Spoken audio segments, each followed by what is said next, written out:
Good afternoon sapiens, good morning sapien, good evening sapien. जो भी जिस टाइम पे देखा उस टाइम के लिए वीडियो देखें। टाइम नहीं वेस्ट करते हैं, पेपर नजदीक आ चुके हैं। कल पेपर आपके कब है? 15 फेब से। तुम लोग नॉर्मली इंटरेक्ट करो मुझसे, इसे भूल जाओ लेके। अब हम स्टार्ट करने वाले again one shot videos. One shot video का सिंपल कंसेप्ट होता है वो वीडियो जो एक सिंगल वीडियो आपको सारा का सारा कंटेंट क्लियर करके, वही कंटेंट जो किसके लिए इंपॉर्टेंट है? एग्जाम के लिए इंपॉर्टेंट। क्लियर? ठीक है। सबसे पहले चैप्टर में स्टार्ट करते हैं कौन सा? Electric charge and fluid. एक बात और बताऊं आपको, आप जब भी पढ़ रहे हो ना, तो पहली चीज ये रिक्वायरमेंट है कि आपको ये पता होना चाहिए कि जो आपके पास पर्टिकुलर टॉपिक है वो कितने मार्क्स का है और कितना मैक्सिमम जा सकता है। सीबीएसई इलेक्ट्रोस्टैटिक को लगभग 7 से 8 मार्क का शो करती है। वो ये इसमें दो चैप्टर है, इलेक्ट्रिक चार्जेस एंड फील्ड, और दूसरा कौन सा है? Electric potential and capacitance. वो इसको कैसे डिफाइन करती है कि भाई ये ना आपको चैप्टर जो है कैसे मिल सकते हैं, दोनों चैप्टर मिला के 7 से 8 नंबर के मिल सकते हैं। ऐसा कोई कंपल्शन नहीं को 7 से 8 का ही है, कभी कभी 10 तक पहुंच जाते हैं, हमने देखा कुछ कुछ ईयर्स। और ये भी जो नहीं है कि 4 5 5 5 3 4, हो सकता है एक ही चैप्टर से आपको 6 नंबर का मिल जाए और एक से सिर्फ 1 नंबर का। क्लियर? तो ऐसी कोई कंपल्शन भी नहीं है। हाँ ये है कि ये अराउंड 10 नंबर से 10 नंबर से नीचे का ही टॉपिक रहेगा। ठीक है, तो सीधा चैप्टर को स्टार्ट करते हैं। सबसे पहला चैप्टर का नाम है electric charge and field. Chapter के अंदर क्या क्या चीजें हमारे पास? एक है इलेक्ट्रिक चार्ज, दूसरा क्या हमारे पास? Electric field. ठीक है, सबसे पहला कांसेप्ट हम इसमें समझते हैं, व्हाट इज चार्ज। चार्ज होती क्या? चार्ज कुछ ऐसी एंटिटीज है, ठीक है, चार्ज हमारे पास कुछ ऐसी एंटिटीज है जो क्या कैरी करते हैं, जो अपने अंदर एक ऐसी कैपेसिटी कैरी करती है जिससे कोई दूसरा चार्ज या तो उसकी तरफ अट्रैक्ट हो जाए या उससे क्या हो जाए? रिपेल हो जाए। Similarly like magnet, but how it is different from magnet. ठीक है, मैग्नेट जैसा ये कुछ पूछे, मैग्नेट एक कुछ ऐसे मटेरियल्स है जो किसी दूसरे सब्सटेंस को, स्पेसिफिकली फेरोमैग्नेटिक लोहा, उसे क्या करते हैं? अट्रैक्ट, और दूसरे मैग्नेट को या तो अट्रैक्ट कर सकते हैं या रिपेल कर सकते हैं। तो चार्जेस क्या है? ऐसी एंटिटीज है, अगर एक चार्ज है चार्ज Q1 और एक दूसरा चार्ज है चार्ज Q2, तो या तो ये चार्ज को क्या करेगा? अपनी तरफ अट्रैक्ट करेगा, या तो चार्ज को क्या करेगा? अपने आप से रिपेल करेगा। ठीक है, ये इसके पास दो ऑप्शंस अवेलेबल। इन एंटिटीज को क्या बोलते हैं हम? चार्ज। ठीक है, चार्ज होने के लिए मैटर होना बहुत जरूरी है। मैटर मतलब चार्ज कोई ऐसी क्वांटिटी नहीं जो हवा में उड़ रही है। चार्ज होने के लिए किसका होना जरूरी है? मास का होना जरूरी है। फॉर एग्जांपल, हमने सबसे सिंपलेस्ट चार्ज का जाना है 1 इलेक्ट्रॉन, क्योंकि वन शॉट वीडियो है तो आप ये भी समझ लीजिए कि ये प्रॉपर्ली ऐसा नहीं है कि आपको कुछ आता ही नहीं है तो वन शॉट काम आता है। वन शॉट काम तभी आता है जब आपको थोड़ा बहुत बेस होता है, तभी वन शॉट काम आते हैं। जैसे 1 इलेक्ट्रॉन है, ठीक है, यूजुअली एक इलेक्ट्रॉन का वजन कितना होता है? 1.6 into 10 गलत, 9.1 31 kg इसका मास है। इसका चार्ज कितना आता है? 1.6 into 10 -90 हाँ, -1.6 into 10 19 कूलम। अगर मास होगा तभी क्या होगा? चार्ज होगा। अगर मास नहीं तो चार्ज भी नहीं है। ठीक है, तो मास का होना जरूरी है चार्ज होने के लिए। क्लियर बात? ठीक है, क्लियर है चीज? तो एक पॉइंट तो क्या हो गया आपके लिए? यहां से एक पहला पॉइंट क्या निकल के आया? अगर मास होगा तभी क्या होगा? आपका चार्ज होगा। क्लियर? दूसरा पॉइंट, चार्ज यूजुअली आपकी स्केलर क्वांटिटी। कैसी क्वांटिटी है? स्केलर। स्केलर का सिंपल मतलब ये होता है, दो तरह की क्वांटिटी फिजिक्स में होती है, आइदर स्केलर और vector. Scalar quantities are those quantity which have only their magnitudes and vector are those one which have magnitude as well as direction. Clear? Magnitude भी और क्या भी उसका? डायरेक्शन। ठीक है, फॉर एग्जांपल अगर मैं मास की बात करूं, किसी इंसान का मास अगर अर्थ पर सपोज 60 kg है मास, तो मून पे कितना होगा? वो 60 ही रहेगा। जुपिटर पे कितना होगा? वो 60 ही रहेगा। वेट बदल जाएगा। ठीक है, वेट ग्रेविटी के हिसाब से क्या हो जाता है? चेंज हो जाता है। ठीक है, उसी तरीके से अगर कहीं पे चार्ज की वैल्यू मान लेता हूं मैं 3 कूलम है। कूलम क्या है? चार्ज को मेजर करने की यूनिट। कूलम क्या है? उसको मेजर करने की यूनिट। ठीक है, अगर कहीं पे 3 कूलम चार्ज है तो ये 3 कूलम चार्ज लगभग हर जगह कितना रहेगा? 3 कूलम ही रहेगा। चाहे मून पे जाए, चाहे आप कहां पर हो? अर्थ पे हो, वो हमेशा क्या रहेगा? 3। एक चार्ज में स्पेसिफिक चीज और है जो मास के पास नहीं है, मास एक वेरिएंट क्वांटिटी है। ये हमने याद होगा जब हमने सबसे पहले क्लास स्टार्ट की थी, मैंने चार्ज की प्रॉपर्टी बताया था, charge are invariant in nature. Charges are invariant in nature. Invariant मतलब क्या? मास को अगर आप स्पीड ऑफ लाइट से लेके जाएंगे तो मास बढ़ जाता है, इनफाइनाइट हो जाता है, क्योंकि वो किस पे डिपेंड करता है? स्पीड ऑफ लाइट पे। लेकिन चार्ज को आप कितनी भी स्पीड से लेके जाएंगे उसकी वैल्यू उतनी ही रहती है। फॉर एग्जांपल, एक तो प्रॉपर्टी क्या होगी चार्ज की, अगली प्रॉपर्टी क्या होगी आपके पास? Charges are scalar. ठीक है, charges are invariant in nature. Invariant in nature मतलब क्या है? आप चार्जेस को कितनी भी स्पीड दे दीजिए, हाई से हाई स्पीड। अगर 3 कूलम था तो स्पीड ऑफ लाइट से जाने के बाद भी कितना रह जाएगा? वो 3 कूलम था। अगर 10 कूलम था तो स्पीड ऑफ लाइट से जाने के बाद कितना हो जाएगा? वो 10 कूलम। उसमें कोई भी चेंज नहीं आएगा। तो चार्ज की प्रॉपर्टी क्या है? Charges are invariant in nature. Invariant मतलब जो वेरिएंट ना हो, जो बदले ना।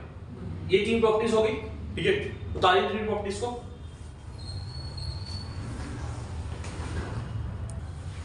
अब हम चार्जेस की अगली प्रॉपर्टी पे आते हैं। 3 प्रॉपर्टी हम रीड कर चुके हैं। पहली प्रॉपर्टी क्या? मास के बिना चार्ज एग्जिस्ट नहीं करता। दूसरी प्रॉपर्टी क्या? चार्जेस क्या होते हैं हमारे? स्केलर। तीसरी प्रॉपर्टी क्या? चार्जेस क्या होते हैं हमारे? Invariant in nature.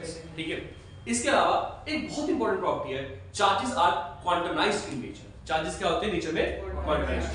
तो एक प्रॉपर्टी क्या है हमारे पास? चार्जेस नेचर में क्या होते हैं? क्वांटाइज्ड। ये वर्ड अपने आप में काफी चीज समझा रहा है। क्वांटाइज का मतलब जो क्वांटिटी के अंदर चार्ज की जो स्मॉलेस्ट यूनिट होती है, मेजरिंग यूनिट। वर्ड पे ध्यान देना, मैं कूलम की बात नहीं कर रहा। सबसे स्मॉलेस्ट इंडिविजुअल चार्ज आप क्या जानते हो जो आप और डिवाइड नहीं हो सकता? इलेक्ट्रॉन। ठीक है, एक इलेक्ट्रॉन जिसकी खुद की वैल्यू कितनी होती है? -19 कूलम। ठीक है, ये सबसे स्मॉलेस्ट है। इन्हें स्मॉलेस्ट को इकट्ठा करके पूरा का पूरा चार्ज क्या होता है हमारा? क्रिएट होता है। ठीक है, जैसे अगर एक इतना है, कितना? 1.6 10 to the minus 19 कूलम। अगर मुझे 1 कूलम बनाना, कितना बनाना हो? 1 कूलम। तो 1 कूलम में ऐसे कितनों की जरूरत पड़ेगी? अगर आपको समझ गया तो सिंपली समझ रहा हूं। एक चीनी का दाना है, एक चीनी के दाने का वजन अगर मान लो 0.00005 ग्राम, इतना ठीक है।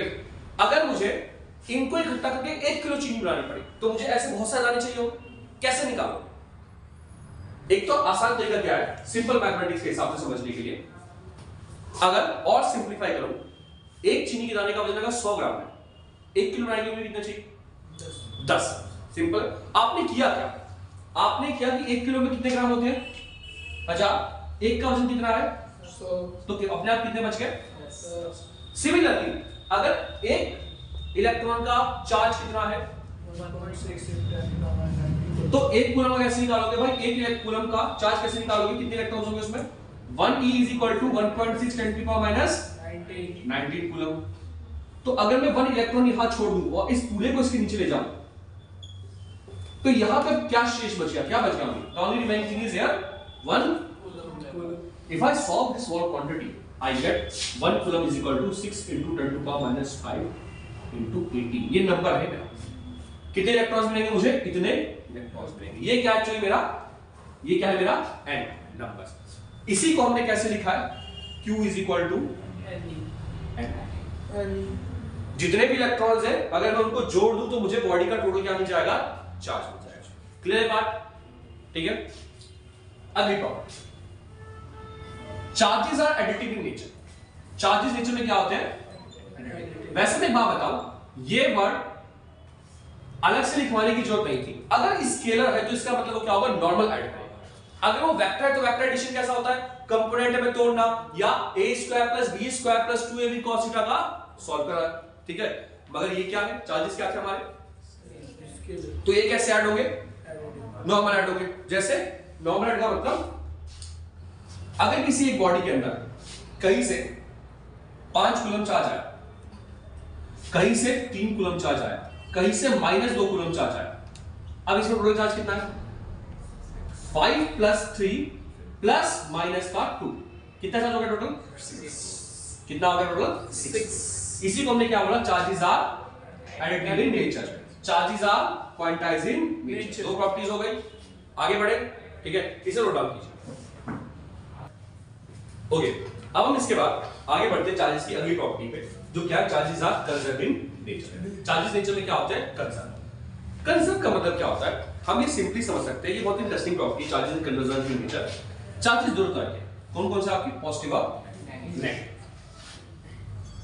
अगर आप इसको समझे कंजर्व इन नेचर को, तो इसका एक मतलब ये भी है कि जब चार्जेस डेवलप हो रहे हैं, वो हमेशा डेवलप किस हो रहे हैं, पेयर्स में डेवलप। अगर ये बॉडी है और सडनली मान लेता हूं मैं इस बॉडी के पास में कहीं से कोई ऐसी बॉडी लेके आता हूं जिसका चार्ज पॉजिटिव,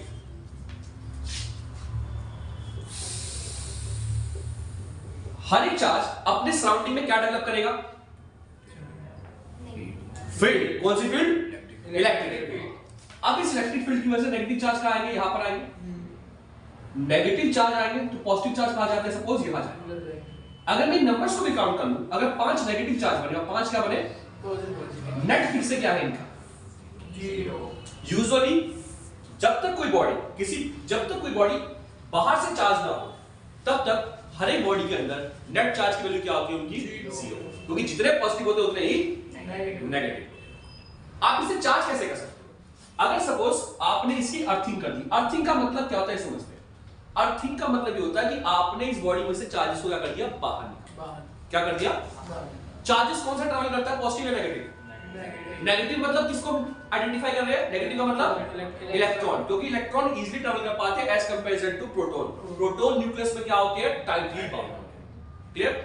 तो अगर इसमें से नेगेटिव चार्ज निकाले तो इसमें पास क्या बचा, बच्चे आप, तो अब इसके पास कौन सा चार्ज है, पॉजिटिव। लेकिन आपको पता है कंजर्व क्यों है, जब हम कंजर्वेशन की बात करते हैं ना, वर्ड पे ध्यान देना कहीं पे भी, जैसे law of conservation of energy, law of conservation of mass, ठीक है, हम हमेशा एक बात और बोलते हैं, ये कंजर्वेशन यूनिवर्स के टर्म में है। जैसे एक छोटा सा लेते हैं example, law of conservation of mass क्या है, मास इन यूनिवर्स रिमेन कांस्टेंट, ठीक है, या एनर्जी के टर्म में क्या है, mass is energy in universe remain constant क्यों है इसके अंदर, जितनी एनर्जी पहले थी उतनी एनर्जी बाद में भी थी, एनर्जी ने सिर्फ अपने रूप को बदला है, ठीक है, it just change their self. Sometime electrical energy converted into light energy, so called light energy, ठीक है, mechanical energy converted to sound energy, तो energy just changing their nature. Similarly conservation of charge means charge remain constant, charge हमेशा constant है, because अगर negative develop हुआ तो क्या develop हुआ है, पॉजिटिव, फिर से जुड़ के क्या हो गया, 0, ठीक है। तो अगली प्रॉपर्टी क्या है, चार्जेस नेचर में क्या है, कंजर्व। क्लियर। आई थिंक इतनी प्रॉपर्टी आपके पास बहुत है चार्जेस में लिखने के लिए। आगे बढ़ते हैं हम इसके बाद, चार्जेस ट्रांसफर कितने तरीके से होते हैं, चार्जेस फिजिक्स में 3 तरीके से नॉर्मल ट्रांसफर होता है, एक टेंजिबल है, 2 टेंजिबल है और एक नॉन टेंजिबल, मतलब 2 टच से होती है और एक विदाउट टच होता है। कौन कौन से,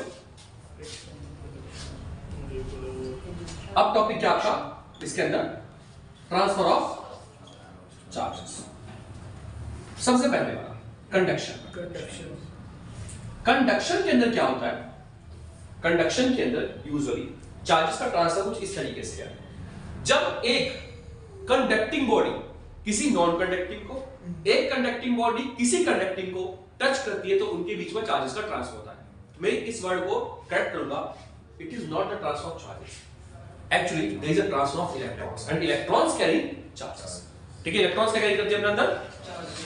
सपोज बेटा देखना, if we have a body having charge 5 coulomb, now we have another body having charge -3 coulomb. अब यहां पे क्या होगा, if we touch both the bodies, एक तो तरीका हमें पता था, ठीक है, आपने देखा होगा, इन दोनों बॉडीज को टच करेंगे, टच करने के बाद क्या हो जाएगा, चार्जेस आधे हो जाएंगे। ऐसा क्या होगा ना कि एक बार आपने टोटल चार्ज निकालने के लिए Q1 प्लस Q2 इनटू में 2, ऐसा कुछ क्या होगा, ये फॉर्मूला इस केस में क्या है, रीजन ये है, ये फॉर्मूला तभी एप्लीकेबल हो सकता है जब दो बॉडी आइडेंटिकल्स हो। इफ यू रिमेंबर, हमने पहली क्लास में पढ़ा था, तभी एप्लीकेबल होगा जब दोनों बॉडीज क्या हो, आइडेंटिकल, ठीक है। चलो इसे आसान करते हैं, दोनों बॉडीज को बनाने थोड़ी देर के लिए आइडेंटिकल बना लेते हैं। अब हमारे पास 2 बॉडी है, आइडेंटिकल बॉडी है, एक में चार्ज है 5 कूलम का, दूसरे में चार्ज है -3 कूलम का। इनको मैंने कनेक्टिंग वायर से टच किया, अब इनके बीच में चार्जेस क्या होंगे, क्या हो जाएंगे, जोड़ के आगे। कैसे?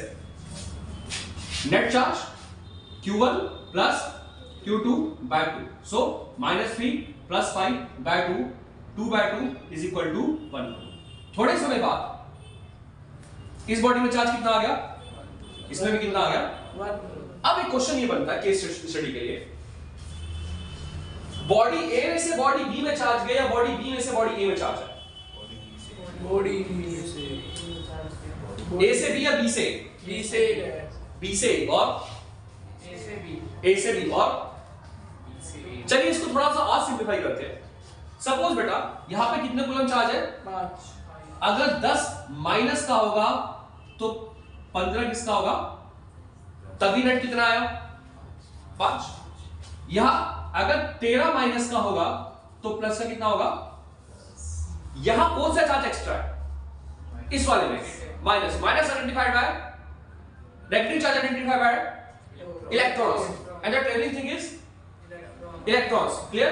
तो क्या ट्रैवल कर रहा है इसके अंदर, इलेक्ट्रॉन कहां से कहां ट्रैवल होगा, ए से बी में ट्रैवल होगा। कैसे ट्रैवल होगा समझिए।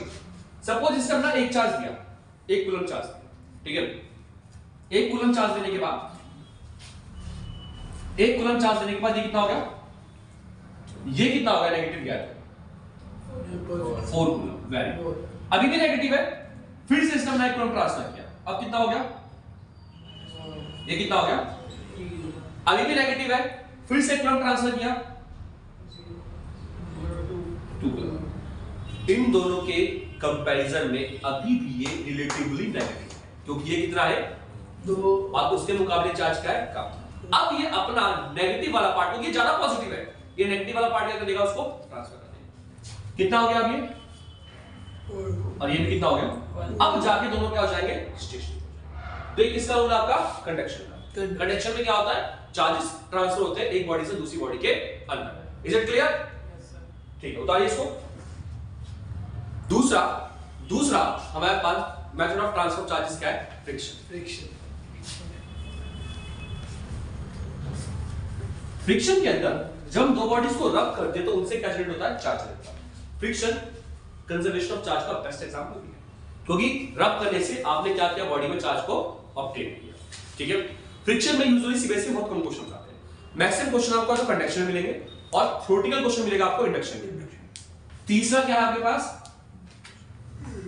इंडक्शन।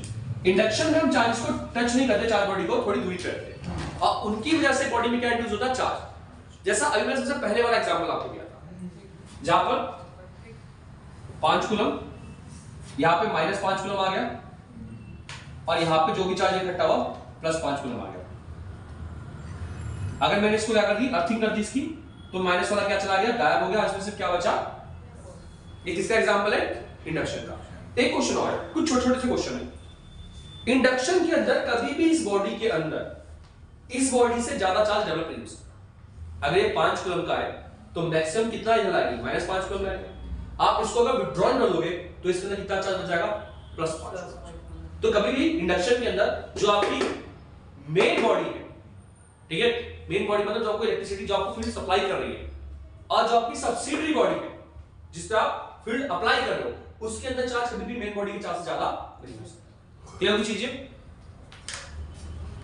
आगे बढ़ते हैं हम ट्रांसफर चार्जेस के अंदर। जब हमने इस चीज को समझ लिया, अब आके एक बहुत इंपॉर्टेंट कांसेप्ट है which is called Coulomb's law.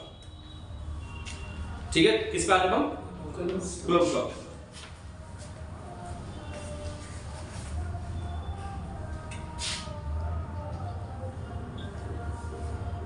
लगता है कोई मोटिवेट हो गया साइड में।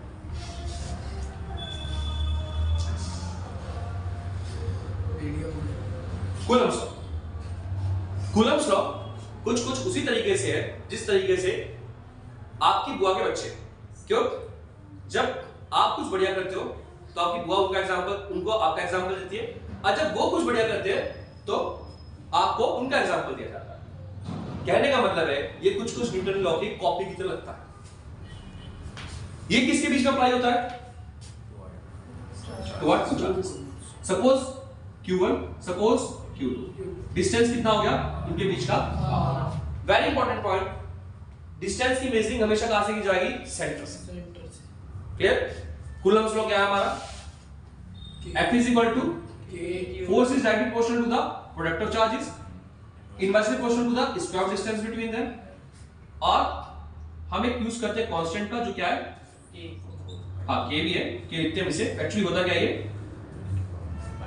1/4 pi epsilon naught। Epsilon not क्या कहते हैं इसको? Permittivity constant. क्या बोलते हैं इसे? और किसके अंदर है? एयर के अंदर है। हाँ, एयर एंड फ्री स्पेस। 8.85 10 की पावर माइनस 12। Very good. अब यूनिट मुझे पता नहीं, आप इसमें निकाल सकते हैं आराम से। इस पूरे को भी एक टर्म से रिप्रेजेंट किया जाता है किससे? के से। 9 into 10 की पावर। गुड। कितना? 9 into 10 की पावर 9। क्लियर? अब इसमें देखने वाली बातें कौन कौन सी हो जाती है? मैंने ये पेपर चेक करते बहुत ऑब्जर्व किया है, जिन बच्चों को कूलम्स लॉ बिल्कुल ही नहीं आता है, उन्हें बिल्कुल भी पता नहीं होता इसके बारे में। पहली बात, एक बार में कितनी चार्ज अप्लाई करनी है? 2। डिस्टेंस कहां से मेजर किया जाएंगे? सेंटर टू सेंटर से। लाइन हमेशा क्या होनी चाहिए? स्ट्रेट। क्लियर? सेम चार्जेस में अगर Q1 भी पॉजिटिव है, Q2 भी पॉजिटिव है, या Q1 भी नेगेटिव है और Q2 भी नेगेटिव है, इस केस में क्या होगा दोनों चार्जेस के बीच में? अट्रैक्शन और repulsion. Same charges repel each other, तो इसमें क्या होगा? रिपल्शन। दूसरा केस, अगर एक पॉजिटिव है और दूसरा क्या है? नेगेटिव। अब इसमें क्या होगा? अट्रैक्शन। क्या दिखाई देगा इसके अंदर आपको? Attraction. Attract what? Each other. Clear है पार्ट आपके लिए? यस। उतार इसको, नोट कीजिए। अब इसके बाद जब हमने कूलम्स लॉ का बेसिक फंडामेंटल समझ लिया है, कूलम्स लॉ के एक आधे न्यूमेरिकल्स देख लेते हैं किस किस तरह के न्यूमेरिकल्स बनते हैं। एक मिनट, उससे पहले मुझे कुछ और भी आता है। एक क्वेश्चन कभी कभी ऐसा भी आता है, जब हमने बोल ही दिया कि बुआ के बच्चे में से कॉपी की है, तो बुआ के बच्चे से कंपैरिजन करना भी तो जरूरी है। उसी तरीके से जिस तरीके से अगर आपके पेरेंट्स आपको बोलते हैं कि बुआ के बच्चे ये कर रहे हैं, तुरंत आप अपने पापा मम्मी का कंपैरिजन कर देते हैं बुआ के बच्चों के साथ और बुआ के साथ कि उनके घर में भी तो ये हो रहा है। ठीक है, तो उसी तरीके से अब हमने कहा इसे कॉपी कहां से की है? न्यूटन्स लॉ ऑफ ग्रेविटेशन से।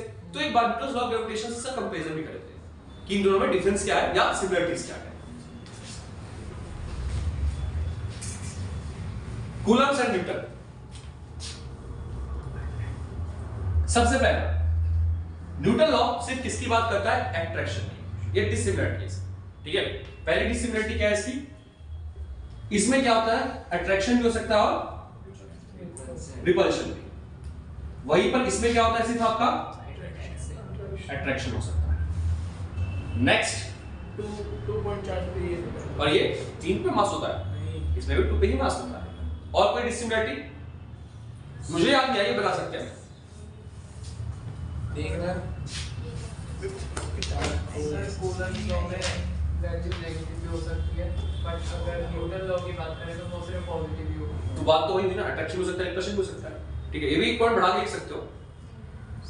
एक काम हम ये कर सकते हैं, कूलम्स लॉ जो है वो मीडियम पे डिपेंड करता है कि नहीं करता है। अगर आपने किसी मीडियम में डाल दिया तो वैल्यू बदल जाती है। अब कैसे बदलती है? कुछ इस तरीके से, F medium is equal to F in vacuum upon में डाइइलेक्ट्रिक कांस्टेंट। वो जो मीडियम का कांस्टेंट है, ये मीडियम पे डिपेंड नहीं करना, चाहे पानी के अंदर हो, चाहे स्पेस में हो, चाहे वो किसी भी मीडियम में हो, फोर्स ऑफ ग्रेविटेशन क्या करेगा? सिंपल डिपेंड करता है। क्यों? अगर आप बहुत ध्यान से न्यूटन लॉ ऑफ ग्रेविटेशन देखें तो वो क्या है? F is equal to G m1 m2 r square, जिसमें G की वैल्यू हमारी ऑलरेडी क्या है? फिक्स है। क्लियर? मास बदल सकते हैं, डिस्टेंस बदल सकता है। क्या इसने मीडियम की बात करी है? नहीं करी। वहीं पे अगर कूलम्स लॉ को देखें, मैं एक्चुअली लिख रहा हूं, यहां पर एक टर्म है epsilon not which is called permittivity constant in vacuum. वहीं पर अगर वैक्यूम ना हो तो क्या लग सकता है यहां पे? ER, रिलेटिव परमिटिविटी, यानी मीडियम के हिसाब से इलेक्ट्रिक फील्ड, इलेक्ट्रिक फोर्स बदल सकता है, लेकिन ग्रेविटेशनल फोर्स बदलता नहीं। ठीक है, तो बहुत है। अब सिमिलरिटीज की बात करते हैं। सिमिलरिटीज तो दोनों में सेम ही होगी। ये दोनों के दोनों ही कैसे फोर्सेस है? Central forces. अट्रैक्टिव नहीं, सेंट्रल मतलब हमने नोटिस किया है कि हम हमेशा इसे कहां से कहां लेके चलते हैं? Centre to centre. पहली सिमिलरिटी। मैक्सिमम जितने भी फोर्सेस आपके सेंटर होते हैं वो बाय डिफॉल्ट नेचर में कैसे होते हैं? कंजर्वेटिव। दोनों के दोनों क्या है? कंजर्वेटिव मतलब क्या होता है? Charges depend upon final point and initial point rather than depending upon the path of the motion. उनमें जो है पाथ पे डिपेंड नहीं करते, किस पे डिपेंड करते हैं? फाइनल और इनिशियल पॉइंट। ये दोनों फोर्सेस हमारे क्या है? कंजर्वेटिव है। दूसरा ये एक्स्ट्रा पॉइंट है, फॉर्मूले से पता चलता है ये दोनों ही इनवर्सली प्रोपोर्शनल है अपने डिस्टेंस के स्क्वायर। ये दोनों ही किसके प्रोपोर्शनल? अपने इनवर्सली प्रोपोर्शनल है डिस्टेंस के स्क्वायर। ठीक है, ये पॉइंट बहुत है, उतार सकते हो इसे। कौन सा? 2 पॉइंट पे अप्लाई होते हैं। हाँ, ये यार ये तो कोई तो बहुत बेसिक चीज है कि दो हमेशा दोनों किस पे अप्लाई होते हैं? दो चार्जेस के ऊपर या दो मासेस के ऊपर। क्लियर बात है? रफ करें, लिख लीजिए। क्या नाम है?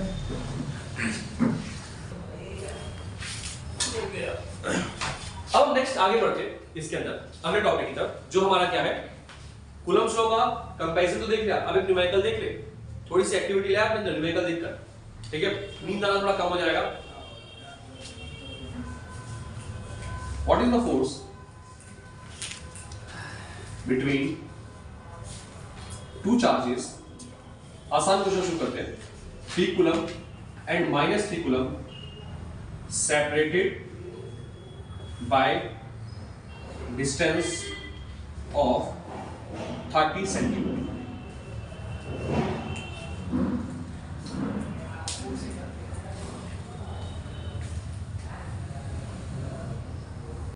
जस्ट आपके जाने से पहले हम लोगों ने वाला क्वेश्चन देखा था, ठीक है? अब हम इसका सॉल्यूशन देखते हैं। दो चार्जेस है, एक है 3 कूलम का, दूसरा कितने का है? और कितने डिस्टेंस से सेपरेटेड है वो? 30। सबसे पहले अगेन आप न्यूमेरिकल्स के लिए फॉर्मूला लिखेंगे। कूलम्ब्स लॉ वाला फॉर्मूला क्या है? Coulomb's law is also known as electrostatic force. Electrostatic क्यों? Because in this concept we consider charge as a rest. Charge at a rest. Charge किसके होते हैं? रेस्ट, मोशन में नहीं होते, ठीक है? 1/4πε0 Q1 पहले फॉर्मूला लिखेंगे, Q2 by r/2। मेजर किसमें करेंगे हम इसको? फोर्स किसमें मेजर होता है? न्यूटन में। बेसिक चीजें मत भूलना, बेसिक चीजें ज्यादा बहुत देती है। इस पूरे की value Q1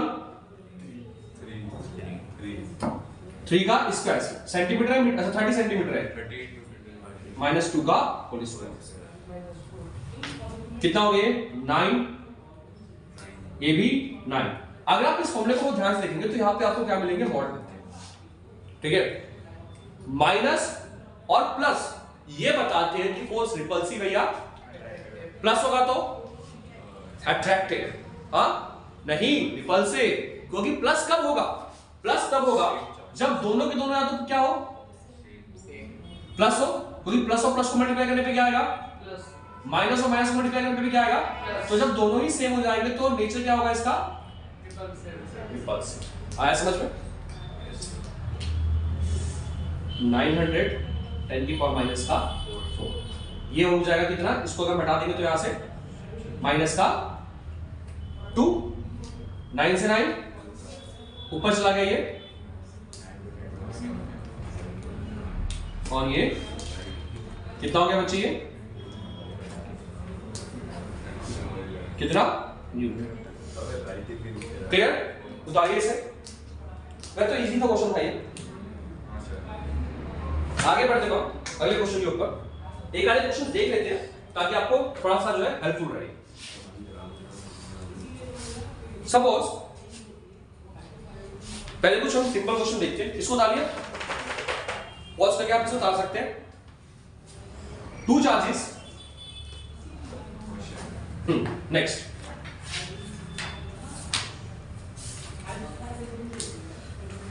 E and 4E separated by the distance of 20 centimetre. कितने से बच्चे? Find the point where net force is क्या? 0। दो चार्जेस है E और 4E के, कितने से सेपरेटेड है वो? 20 सेंटीमीटर से। एक ऐसा पॉइंट बताना है बीच में जहां पे नेट फोर्स की वैल्यू क्या हो? 0। क्वेश्चन किसका है ये? कौन सा टॉपिक का? Electrostatic force which is generally known as Coulomb force. Coulomb force का फॉर्मूला अगेन आपको मैं एक चीज सजेस्ट करूंगा, ये ज्यादा हेल्पफुल रहेगा। आपको क्वेश्चन में चाहे गिवन हो चाहे नॉन गिवन हो, आप उसका डायग्रामेटिक रिप्रेजेंटेशन जो बनाएंगे, जैसे यहां पे E, यहां पे 4E और इनके बीच की दूरी कितनी है? मुझे बात बताइए, कूलम्ब लो जो कूलम्ब फोर्स है वो सेंट्रल फोर्स है या नॉन सेंट्रल फोर्स है? Very good. सेंट्रल फोर्स का मतलब डिस्टेंस कहां से कहां मेजर होगी? Centre to. अगर मैं यहां से एक पॉइंट ले लूं, कितना? R, तो यहां से कितना होगा? 20 माइनस R। ठीक है, ये है पॉइंट A, ये है पॉइंट B और ये पॉइंट ले लिया आपने C।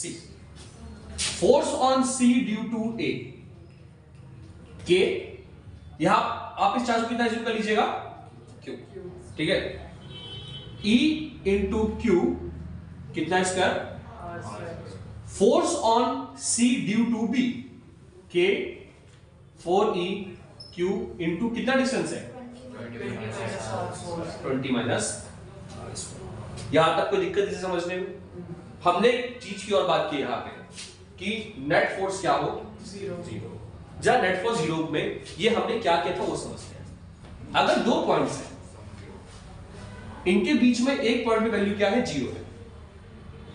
अगर ये चार्ज पॉजिटिव का होता, नेगेटिव भी होता, सिर्फ पॉजिटिव ही नहीं, क्या होता? नेगेटिव भी होता। Q1 Q2 सपोज नेगेटिव है, तो ये इसको क्या करता अपनी तरफ? ये क्या करता है इसे अपनी तरफ? किस केस में ये जो चार्ज है कहीं मूव नहीं करेगा? एक बंदर यहां से खींच रहा है और एक यहां से, किस केस में मूव नहीं करेगा? जब दोनों तरफ फोर्स क्या हो? इक्वल, तभी मूव नहीं कर सकता। ठीक है, दूसरा केस, एक बंदा यहां से इसे धक्का मार रहा है, एक इसे यहां से धक्का मार रहा है, किस केस में दोबारा से मूव नहीं करेगा? दोनों तरफ से फोर्स क्या हो? इक्वल हो। तो चाहे मैं चार्ज नेगेटिव लूं चाहे मैं चार्ज पॉजिटिव लूं, फर्क नहीं पड़ेगा। अभी आपने बताया दोनों तरफ से क्या होना चाहिए? Equal. Net force FCA is equal to FC KEQ R square K 4EQ 20 minus R square, Q से Q, E से E कैंसिल आउट। क्या बचा आपके पास? ये R 20 माइनस R का क्या? इधर क्या आ गया? 1/4। अब जब 1/4 को हटाऊंगा तो मुझे क्या मिलेगा? रूट ले जाने पर 1/2 R 20 minus R 20 minus R 2R 3R 20 R is equal to 20/3। R आपने कहां से मेजर किया था? यहां से कितनी दूरी पे? 20/3। 20/3 का मतलब कितना हो गया? Actually 6.67 centimetre. यहां पर जाके आपको नेट वैल्यू क्या मिलेगी इसकी? 0। क्लियर है चीज? आपने उदाहरण लीजिए इसे,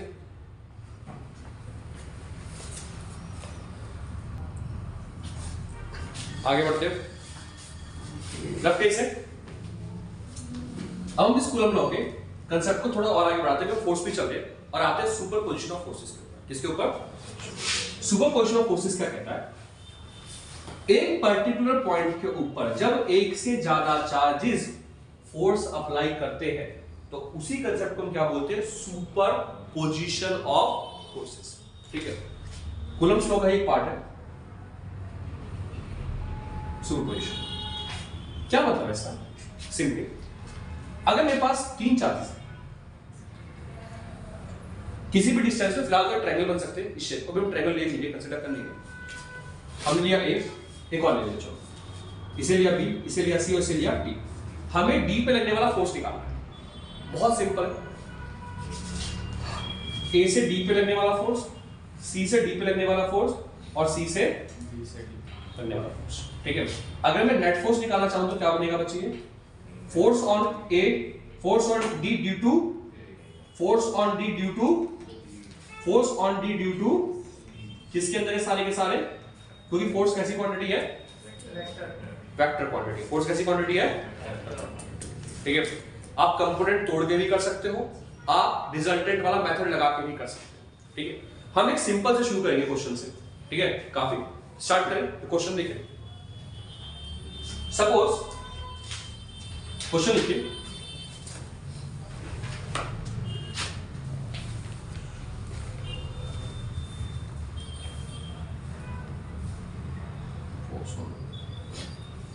charge C,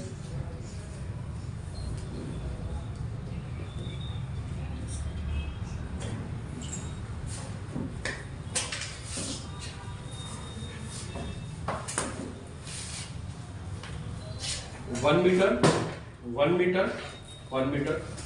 2 coulomb A, 2 coulomb B, 2 coulomb C। हमें C पे लगने वाला क्या चाहिए? फोर्स चाहिए, ये निकालना है, ठीक है। डिस्टेंस कितना है इसके अंदर?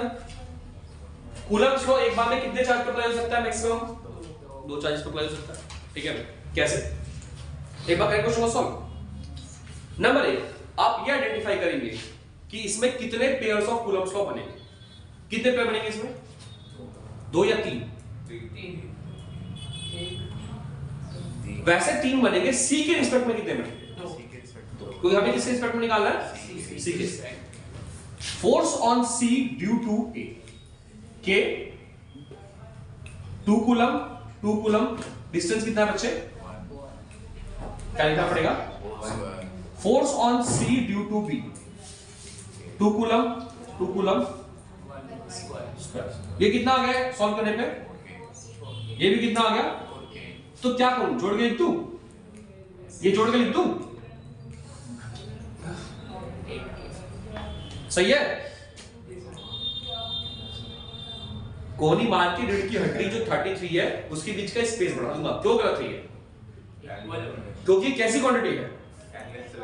वेक्टर। तो अभी क्या कंसीडर होगा इसके अंदर? डायरेक्शन। क्या कंसीडर होगा इसके अंदर? एंगल, ठीक है। तो ये वाली चीज अभी इसके अंदर सही नहीं है, ठीक है। अब जरा हम एंगल का भी पार्ट देखते हैं। कूलम्स लॉ किस में लगता है? स्ट्रेट लाइन में, कर्व में? Straight line. किस में? Straight line. ये दोनों चार्जेस कैसे हैं? पॉजिटिव और नेगेटिव। Positive repulsion. ये से कहां धक्का देगा? पॉजिटिव ए से कहां धक्का देगा?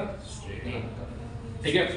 Force on C due to A, force on C due to B, इनके बीच में कितने डिग्री एंगल बना? ये कैसा ट्रायंगल है?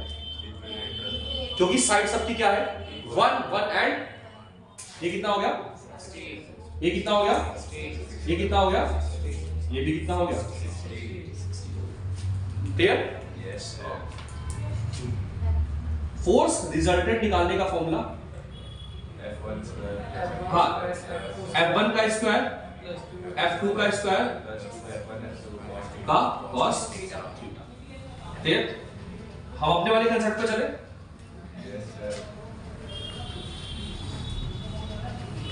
फोर के, क्योंकि F1 भी हमारा ये था। सपोज हमने F1 ले लिया, हमने लिया क्या? 4k 2 4k cos 60। कितनी होती cos 60 की वैल्यू? ये कितना हो गया? ये कितना हो गया? जल्दी बोलो। ये और ये कितना हो गया? 1 बाय कितना आ गया टोटल? ये 16 के कितनी बार है? 3 इंटू 16 के। 16 के अगर रूट से बाहर जाएगा तो क्या बन जाएगा? 16 रूट से बाहर जाएगा तो k स्क्वायर रूट से बाहर जाएगा तो फाइनल आंसर कितना आ गया? 4k root 3। अब यहाँ पे चाहो तो k की वैल्यू भी पुट कर सकते हो। k की वैल्यू कितनी है 90 इनटू में ये आपको फाइनल आंसर बता सकते हैं सर।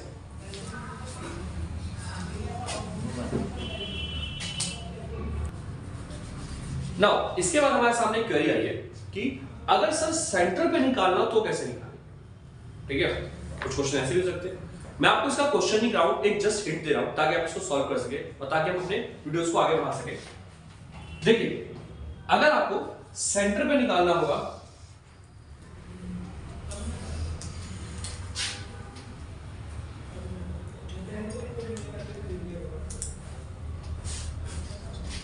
आपको सबसे पहली जो बेसिक चीज की रिक्वायरमेंट हो डिस्टेंस की, क्योंकि कूलम लॉ का बेसिक सिद्धांत k q1 q2 and then r²। अब यहां से यहां तक आपको डिस्टेंस अगर मिल जाएगी r1, यहां से यहां तक कितनी मिल जाएगी और यहां से यहां तक कितनी मिल जाएगी r, जो भी डिस्टेंस होगी ये कहां पुट करेगा चीज को, या तो बाहर की तरफ। ये पहले आप 2 का निकालेंगे, 2 से रिजल्टेंट कहां मिलेगा और इस वाले 4 से कहा जा रहा होगा और फिर इन 2 का निकालेंगे, क्योंकि सेंटर पे 2 बॉडी से चार्ज नहीं लगेगा, फोर्स लगेगा तीनों से लगेगा। अगर मैं सेंटर की बात करूं, दोबारा देखिए, मान लेता हूं एक चार्ज यहां पर है, एक चार्ज यहां पर है, एक चार्ज यहां पर, मुझे सेंटर पे निकालना है। सेंटर पे ये भी पुल करेगा, सेंटर पे ये भी पुश करेगा और सेंटर पे टोटल सेंटर पे लगने वाले फोर्स कितने हैं, 2 या 3? उसका फॉर्मूला कितने पे काम करता है रिजल्टेंट वाला, एक बार में 2 पे F1 F2, या तो 3 के लिए आप कंपोनेंट तोड़ के जोड़ो, x वाले एक तरफ और y वाले एक तरफ, नहीं तो पहले 2 का रिजल्टेंट निकालो और फिर जो किसका इन 2 का निकालो। ठीक है, क्लियर? कम चांसेस है 3 क्या, अगर 3 का आएगा तो 2 नंबर या 3 नंबर के अंदर आएगा क्वेश्चन। ठीक है, 1 नंबर में ऐसे क्वेश्चंस नहीं बनते, 1 नंबर में कैसे क्वेश्चन बनते हैं तो यूजुअली मैं देखा हूं कि आंसर 0। क्यों? वो तीनों तरफ चार्ज बराबर दे देंगे, 2 कूलम 2 कूलम 2 कूलम। सेंट्रॉइड पे लगने वाला फोर्स क्या हो गया, सब इसको बराबर खींचेंगे तो नेट फोर्स क्या हो गया 0। ऐसे क्वेश्चन रफ करो इसे। अब कूलम्स लॉ के बाद हम बढ़ते हैं कूलम्स लॉ से पैदा होने वाले एक नए टॉपिक पे, which is called electric field. क्या है वो? Electric field.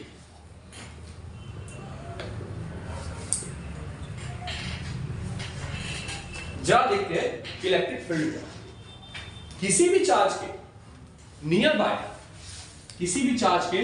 बाय एक ऐसा रीजन जहां पे कोई दूसरा चार्ज क्या एक्सपीरियंस करे, फोर्स ऑफ अट्रैक्शन या एक्चुअली यही वो डेफिनेशन है जो किसकी थी, चार्ज की। लेकिन चार्ज के केस में क्या था, खुद बॉडी की डेफिनेशन कि एक बॉडी जिसके आसपास कोई ऐसा फील्ड हो कि अट्रैक्शन इम्पल्शन हो, क्या है इलेक्ट्रिक चार्ज। वो स्पेस जिसके अंदर अट्रैक्शन और रिपल्शन हो वो स्पेस आपका क्या है, इलेक्ट्रिक फील्ड। एक्चुअली बेटा इलेक्ट्रिक फील्ड जो होता है ना वो क्या होता है, स्पेस। अगर किसी एक पॉइंट पे मैं इलेक्ट्रिक फील्ड की वैल्यू निकालूं, जैसे इस पॉइंट पे मैं इलेक्ट्रिक फील्ड की वैल्यू निकालता हूं, इसे हम बोलते हैं इलेक्ट्रिक फील्ड, क्या बोलते हैं, इंटेंसिटी। Electric field intensity. ठीक है, याद रखना इन दोनों वर्ड्स में अंतर है, यूजुअली बुक्स में इतना अंतर देखते नहीं है। Electric field is space around the charge, electric field intensity is the amount of electric field at that point. Clear? Clear है? तो इलेक्ट्रिक फील्ड का कुछ लिख ले।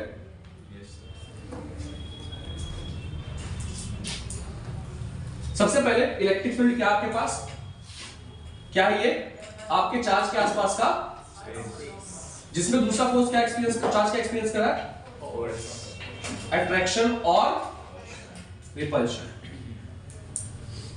जिस तरीके से आपके इलेक्ट्रिक चार्ज के पास इलेक्ट्रिक फील्ड होता है, उसी तरीके से बुआ के लड़के न्यूटन की बात कर रहा हूं मैं, उसके ग्रेविटेशन मास के पास कौन सा फील्ड होता है, ग्रेविटेशन। सेम टू सेम वैसे। ठीक है, अब यहां देखते हैं, यह चार्ज क्यों, इसके आसपास का एक रीजन है जहां पे हमें क्या मिलता है, इलेक्ट्रिक फील्ड मिलता है। इसको मेजर करने का तरीका पता है क्या है, आप यहां पर एक टेस्ट चार्ज रखिए, क्या रखिए, test charge, unit positive test charge. ठीक है,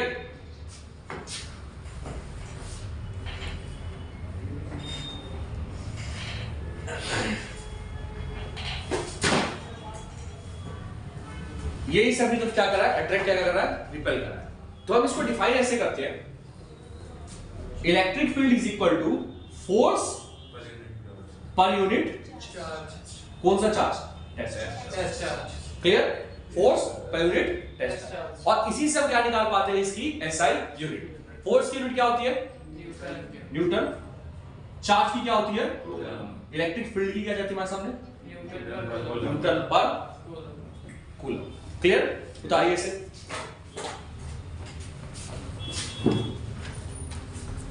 ओके, इलेक्ट्रिक फील्ड हमारी क्या है, ये स्पेस है अराउंड द चार्ज, इसमें दूसरा चार्ज क्या एक्सपीरियंस के, फोर्स ऑफ अट्रैक्शन और रिपल्शन।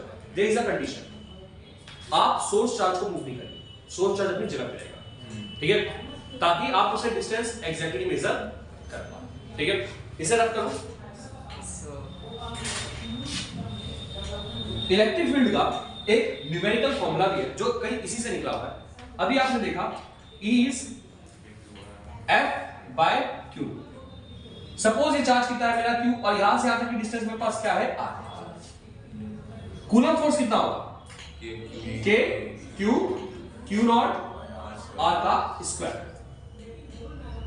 ये फोर्स है और किससे डिवाइड करना है मुझे, Q नॉट से। Q नॉट से Q नॉट, इलेक्ट्रिक फील्ड कितना आ गया, K Q बाय ये क्या आ गया मेरा, इलेक्ट्रिक फील्ड का फॉर्मूला। क्लियर, उतारिए इसे, उतारिए जल्दी से।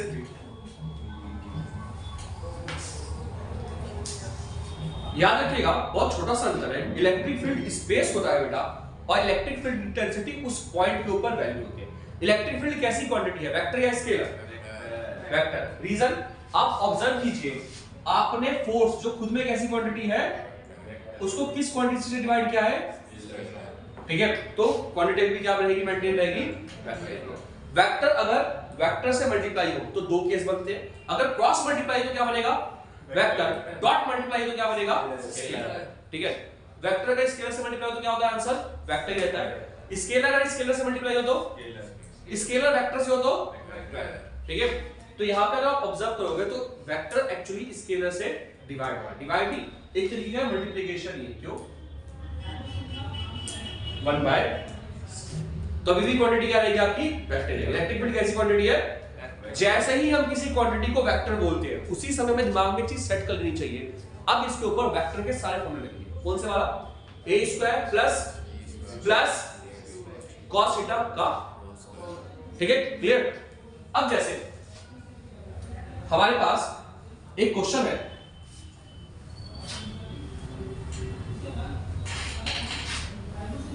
Find the electric field at point 3 centimetre from a charge of 10 microcoulomb. Microcoulomb का मतलब 10 to the minus 6। Fast, quick.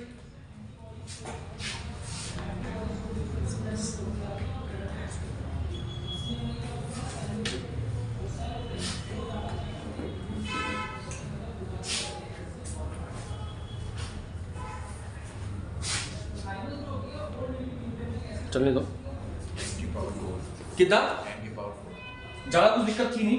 E is equal to K Q 10 की पावर 6 by R square। देखते हैं बच्चे, 9 10 की power 9, 10 microcoulomb minus 6, 3 centimetre minus का 2 का क्या, होल स्क्वायर, ठीक है।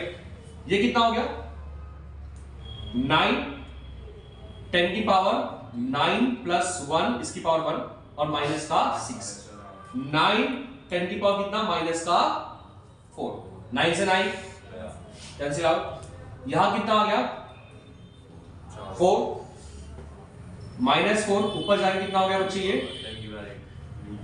10 की पावर 8, क्या यूनिट, न्यूटन पर कूलम। उतारिए इसे,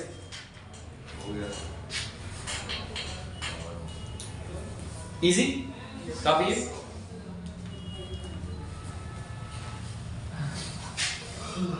जब क्या जाए, जिस तरीके से इलेक्ट्रिक फोर्सेस का सुपरपोजिशन होता है उसी तरीके से इलेक्ट्रिक चार्जेस का भी, इलेक्ट्रिक फील्ड का भी क्या होता है, सुपरपोजिशन। जैसे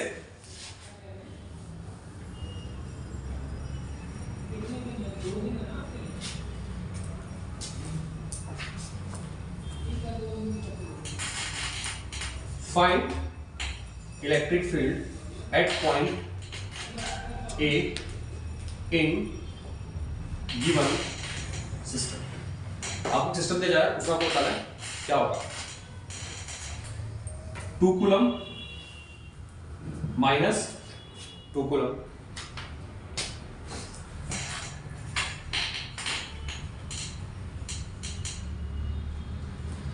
6 सेंटीमीटर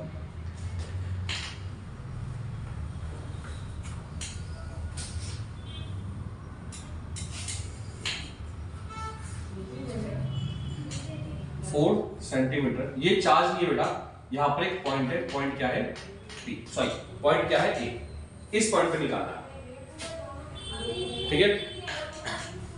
अब इसको बताओ क्या होगा।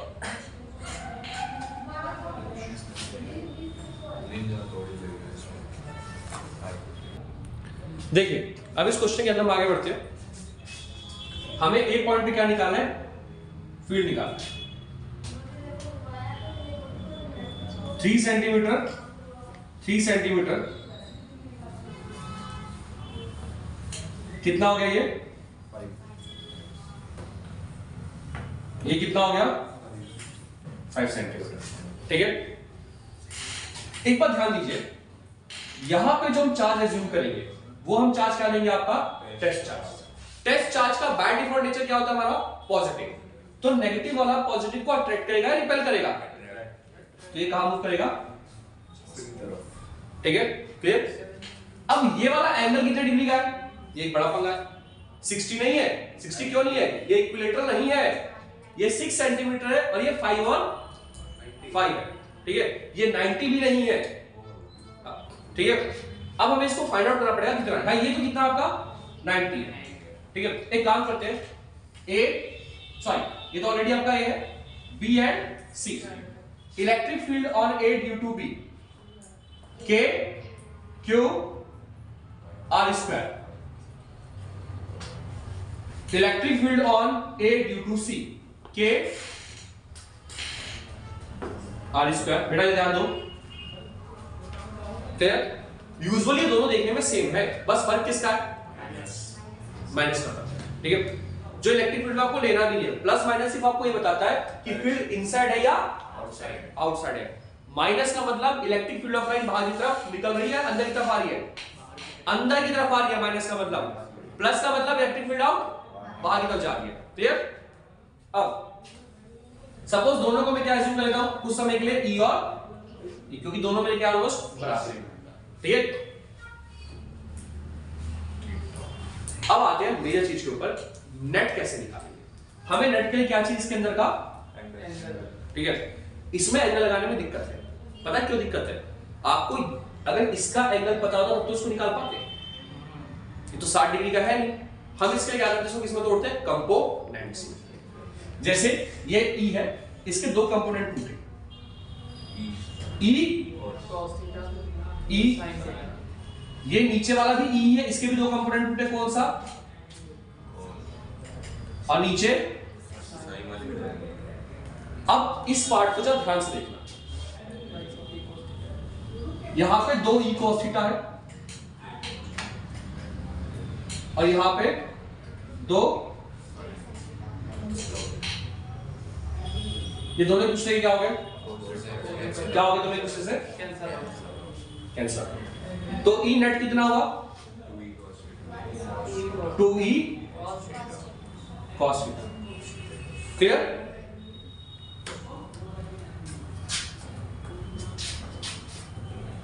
ई कितना है,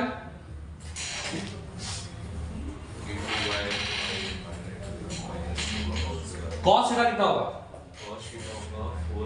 यही देखो बेटा, ये वाला थीटा और ये वाला थीटा है। अगर मैं इन लाइनों को पहला मानूं तो ये भी क्या हो जाएगा, बेस अपॉन cos थीटा क्या हो गया 3/, तो यहां पे भी और क्या ऐड होगा 3/5। सॉल्व करें इसको, ये यहां तक का विजिबल है, आ रहा है, ठीक है। E 2 9 10 की पावर 9 इंटू 2 25 10 की पावर माइनस का 4 5 इंटू 3। क्लियर? यहां तक कोई दिक्कत? पता है ये 25 ना आपको दिक्कत नहीं देगा अगर आप दिमाग से काम लेंगे तो। जैसे कितना है 10 की पावर 9, इसको कितने में चेंज कर लो? एक बार 100 में और एक बार 10 में। कैसे बता? सपोज थोड़ा मुझे इधर करना पड़ेगा ताकि सबको विजिबल हो। E2 9 10 की पावर कितना है 9, तो अगर मैं 3 जीरो हटा दूं तो कितना बन जाएगा 10 की पावर 6। इसके बाद क्या है? फिर से एक बार 2, फिर से क्या है 3, नीचे कितना हो गया 25 10 की पावर कितना बच्चे माइनस का, और ये कितना हो गया 5। सोच के देखिए इसको कटवा तो कितना आएगा ये 500 200, इसको कटवा तो कितना आएगा ये 8 आएगा। अब नीचे कुछ बचा 2 into 2 4 into 3 12 into 8 12 8 जा नहीं पता होगा 96। ठीक है 96 into 9 10 की पावर 6, ये ऊपर जाके प्लस हुआ तो क्या हो गया 4। ठीक है ये कितना हो गया? ये कितना हुआ 86 864। अगर मैं एक यहां पे जीरो लगा दूं तो ये वैल्यू बढ़ जाएगी घट जाएगी?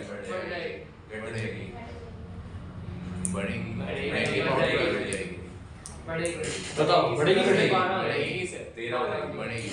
कितनी हो जाएगी 12 या 13? बड़ी ही सिंपल सी मैथमेटिक्स जिनको नहीं पता है। एक बात सुनो ध्यान से, अगर मुझे यहाँ पे 2 जीरो लगा पॉइंट लगाना तो मुझे कितने से डिवाइड करना पड़ेगा? तभी तो 2 पॉइंट आ जाएगा। मैं जितने से डिवाइड करूंगा उतने से क्या करूंगा? जोड़ूंगा, मल्टीप्लाई करूंगा। ठीक है ये कितना हो गया 8 पॉइंट, ये कितना हो गया यूनिट कितनी न्यूटन पर। क्लियर है ये? Yes sir. आज के लिए इसको यही रहने देते हैं। अब हम नेक्स्ट वीडियो में कल की क्लास में कवर करेंगे। सर आज की सेल्फी ये रही आज की सेल्फी।